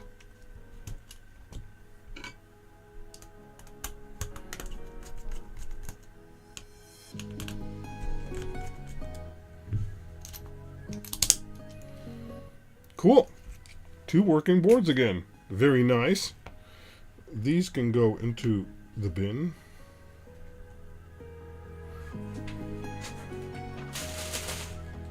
There. Well, I wasn't always this confident with, you know, changing and replacing SMD components. But it's true what they say. Practice makes perfect. Well, I'm not perfect by any means, but I've certainly improved by practicing. So yeah. So far tonight's a win. No bang or smoke. Smoke or bang. Well, the next thing we're going to do is things are same there, Steve. I knew what was wrong with these, and if replacing 1 or 2 chips I have in stock anyway can fix it, I happily spend some time on that. We're gonna drink the mystery fan. No focus today. Can't focus on that. Come on. Really, it can't focus on that. What's going on? There. We're going to drink the mystery Fanta. At least it has no sugar.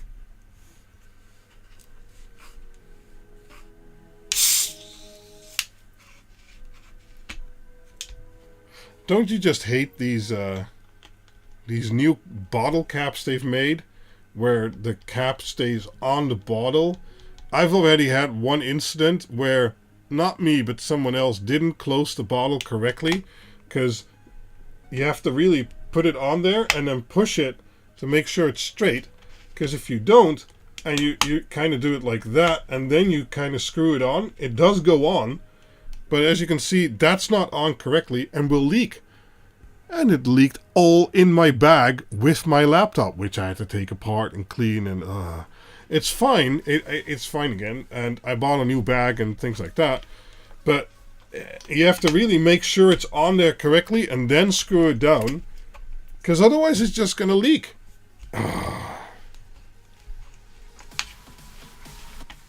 Looks like cooling fluid. Yeah, so we had, what was it? Drain cleaner and cooling fluid. Oh, wow. Wait. It looks really, really purple. I'm not even going to do a full glass because I don't know, man. It looks very toxic.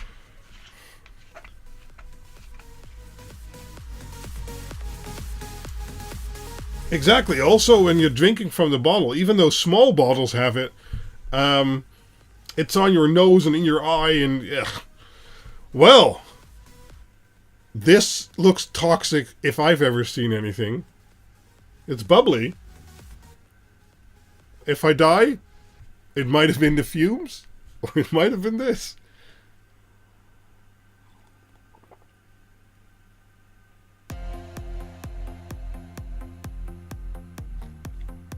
Oh. What's that flavor?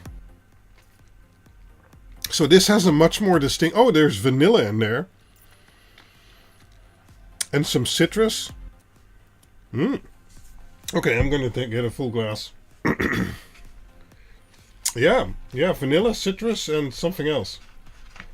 Maybe some canil, cinnamon.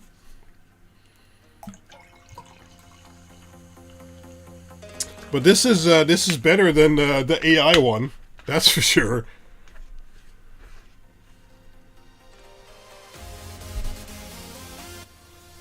But they did it so that you don't lose the cap for the bottle. Okay, sure. Who here has ever lost the cap for their bottle? Like, I've maybe lost a cap 1 in 1,000 bottles, if that. I never lose those caps. I don't know. I just take it off, pour my drink, or drink it, put the cap back on. And when it's done and empty, the cap is on there too. Whoever lost their cap? I can't imagine that was such a big problem. Hope your kidneys remove the color. It's pastry. It's a pastry. It is? Is it supposed to be apple pie or something like that then?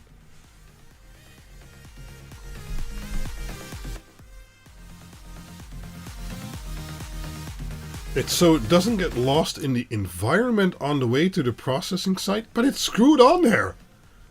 What? How does it... Oh, wow. Concentrates of sweet potato, apple, radish, cherry. Ugh.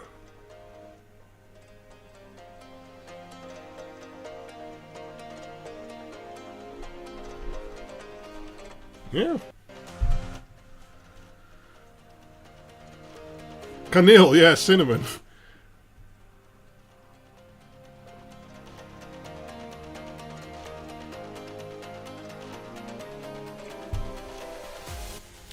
I don't know, I just screw the caps back on there. But yeah, I'll get used to it at some point, I guess. Maybe in 5 or 10 years we won't know any better, but I don't know.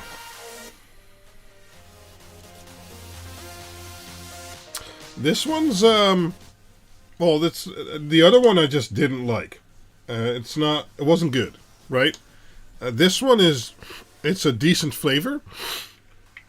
I'm just not sure I like it yet. But that's me with a lot of stuff. I actually need to experience it for a little bit to tell you if I like it or not. It's like when you're eating someone's food who made food for you, and then after one bite, they ask you, does it taste good? Do you like it? I don't know. Ask me when I'm halfway done or fully done. Don't ask me before I've even taken one good bite. I don't know. I'm not going to lie. If it's bad, I'll tell you it's bad. If it's good, I'll tell you it's good. I don't do the whole social, I'll tell you it's good anyway deal. I'll just tell you how it is. But don't ask me after one bite, because I don't know. I want a few bites. I want to, eat at least half the meal, taste all the flavors. And then I'll tell you if it's good or not. Anyway.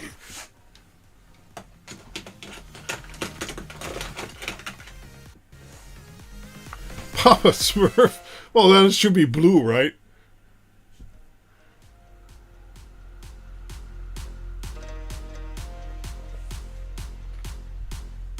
Oh, really, Sean? That's funny.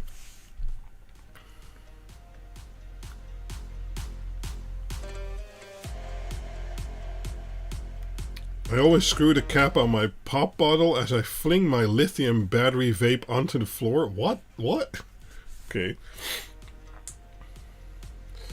Let's turn the microscope off. I'm really liking that microscope. I don't think it's in the description anymore. I still need to add it to my equipment pages. It's a good microscope. I like it. I like that variable zoom a lot.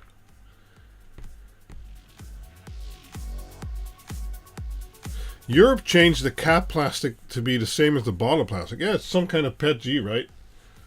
Or some kind of PET, at least.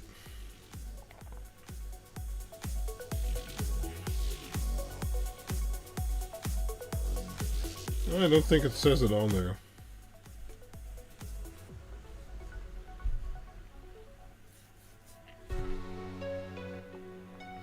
Oh, PET's no good for caps. Okay. Do you have more to fix or to unfix by testing? Not really. No, I think we're going to do a 2-hour stream today. And we're at 1 hour 55, so. The red dot on the screen is, you should see a little heart icon, and you can hit it, and some other people can hit it right now, and then they can make some stuff appear. Where's secret? You want to see a secret? Oh, there goes the hearts.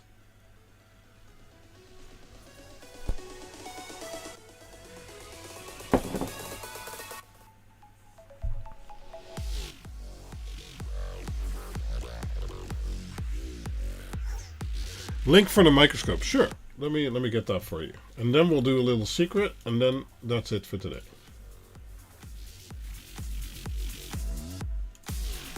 Microscope. Wait.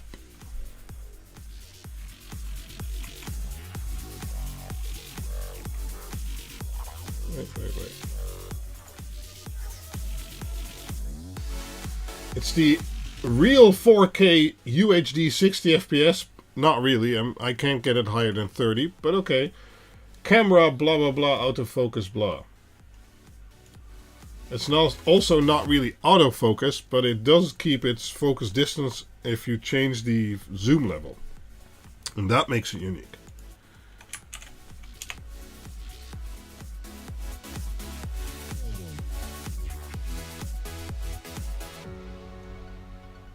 So that's a link to the microscope. It's not that cheap. I got it with the 120 millimeter. Hold on. the full kit with 120x. You can also get it with 180x, but as you could see in my case, the 120x is fine. And I believe that allows you some higher working distance.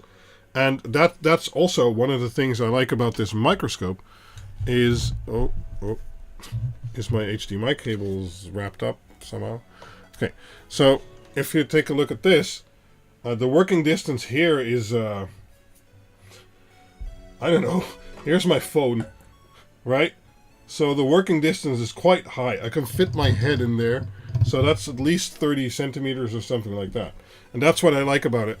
And then the varifocal aspect, so I can look at a broad view of the board, but I can also look at individual solder joints. Small enough for me, even with packages with small pins on there. Yeah, it's good.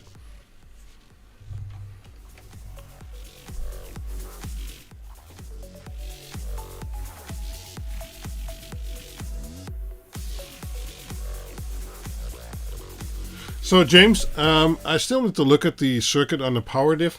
For one, I'm going to up the voltage of that PTC so that if there is a blowback of that voltage like we saw happen last time, it doesn't blow the PTC because it was a 16 volt rated PTC which got 55 volt.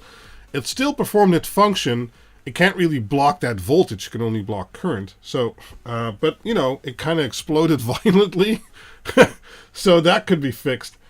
And then I'm either going to put a diode in there or a Zener. I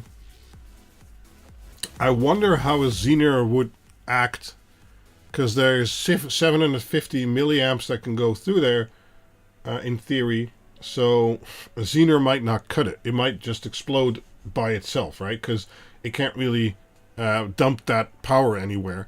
Where a diode would just block any reverse voltage. And we don't need any reverse voltage anyway, so we'll get a little bit of voltage drop, but since it's like 100 milliamp or something like that, shouldn't be too bad. So I'll probably put a diode in there, and then up the voltage of the PTC just to be sure.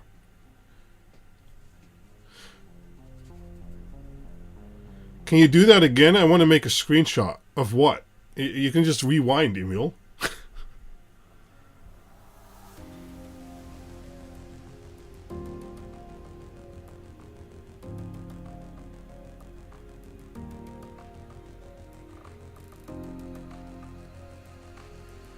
I haven't looked at those boards yet, Sean, the ESP32s with touchscreen. I have seen similar things, and I've looked at similar things in the past, though. Can't protect against everything, but makes sense. Yeah, well, a Zener, you know, if you're lucky, it'll protect that with very low currents, but if there's 750 milliamps on there, that Zener is going to blow too. So I think a diode and then a higher PTC will already fix it. I'm looking into maybe putting some protection circuits on the RS485 itself, although that already by itself is ESD protected. But you know, constant 55 volt isn't considered ESD in that sense. So, oh, the head in the microscope. So the secret of today, as I mentioned in the announcement, I've been working on the video, and I need to make a little bit of space here. Let me get the microscope out of the way.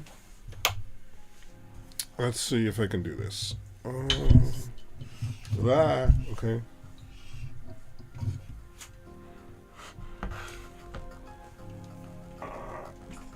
Okay, yeah.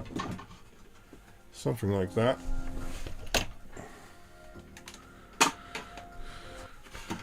Okay, that's good. Now I have a little bit more space. Let me go get something. Hold on. Don't have enough space. There.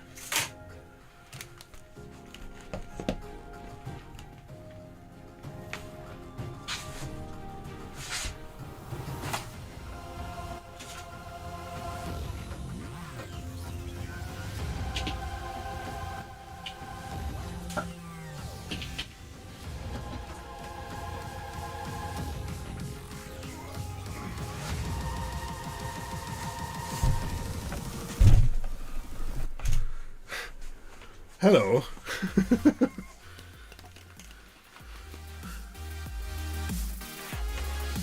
Okay, so let's go to desk view.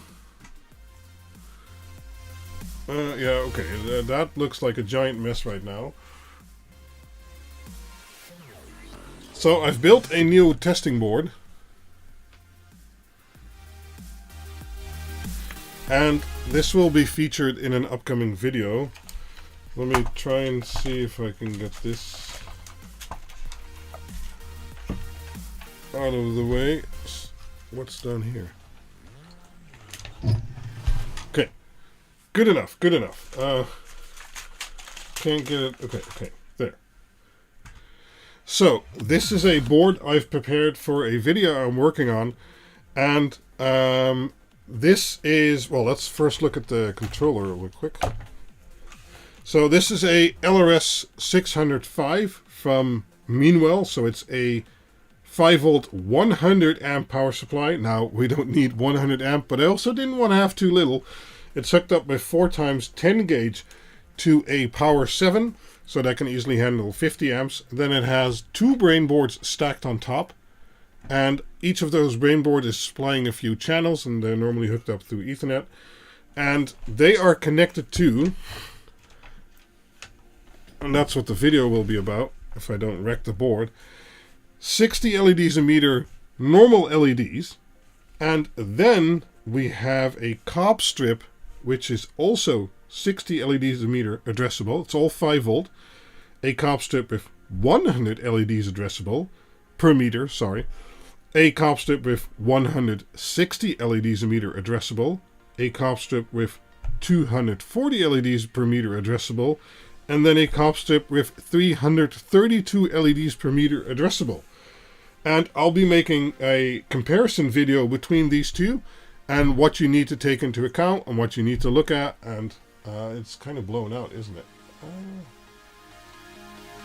There. What you need to, take into account, because you can't just go using 332 LEDs a meter strip for a 10 meter project or something like that. You can, but you'll need a lot of preparation for that.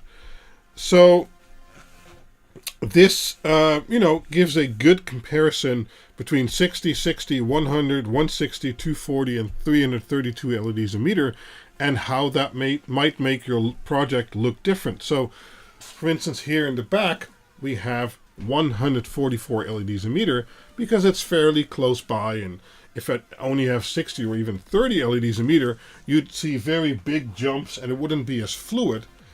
But because this is close by and we want nice fluid animations, I went with 144 LEDs per meter.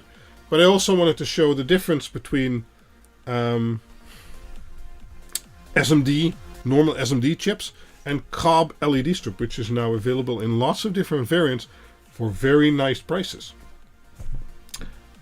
Yeah, so that's the secret of the day.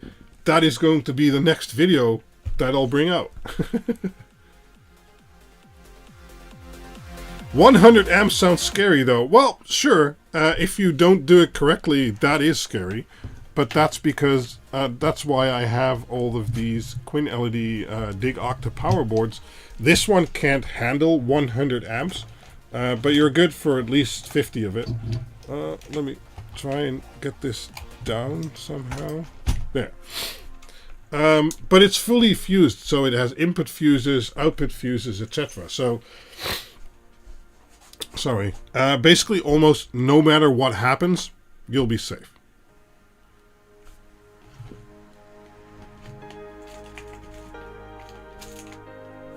The wall projected light. Yeah, for wall projection, if you have enough distance, 30 LEDs a meter can be fine. Yep.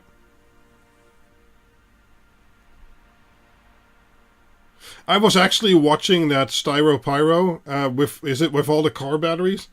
I was watching that before I started streaming. 85,000 amps. Yeah, that guy's nuts. But this isn't to blow stuff up. This is to actually use it. So, I have my cables all mixed up there. Okay, let's make sure it sticks down. Anyway, I'm preparing to make sure I shoot this correctly, and you can easily or see the difference well, and then you can make better choices for your projects if you want to go cob LED or not, and if you want to go high density or not, etc. Right? So yeah, that is the secret. It's a work in progress.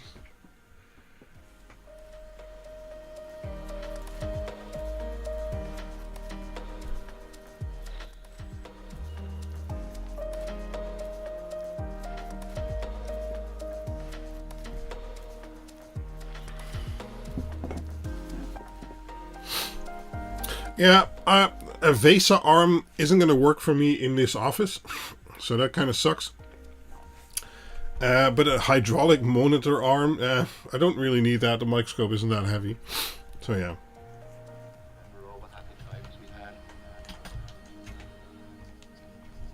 Well, I could probably raise a lot of... I have like 70 280 amp hour cells. So let's see. I can do 70 times 280 amps at least at 1C. So in my garage back there, I have about 20,000 amps of lithium phosphate cells. But let's say we can do 2C. That's 40,000 amps. That's pretty decent. With all the lithium iron phosphate cells. Need to stick this down better. But it's getting there. But we'll leave the actual turning on for the actual video. The bigger studio, I wish, is still a problem. I spent like all week cleaning up this room to make it usable again, because I've been doing so many projects and things that just pile up and I can't put it anywhere. Well, no, the cob LEDs diffuse themselves, kind of. And if you want extra diffusion, especially if you go for the 100 LEDs a meter, for instance, it's already a lot shallower and more diffused than an SMD LED. So you don't really need a lot more diffusion, even though shallow diffusers will do a great job. 20 kiloamp cables? No. I don't, well, maybe, but all the thickest cable I have is 95 millimeters square. So a backyard bunker. I have been thinking about it, but we've also been thinking about maybe moving and then incorporating that. I'm not sure yet. So we'll have to see. I don't want to build something in the backyard and then move a year later, right? Cool. Well, I'm going to cut it short for today. Or, well, short. 2 hours isn't that short, is it? But I am going to cut it off. Thanks all for watching. We repaired 2 boards, which are now fully functional again. That's awesome. And, yeah, I hope to see you guys in the next video. Or in the next live stream. Maybe in the comments or on a video. Or maybe on in the Discord server. It's always fun hanging out there, so... Thanks a lot for watching, guys. Bye-bye.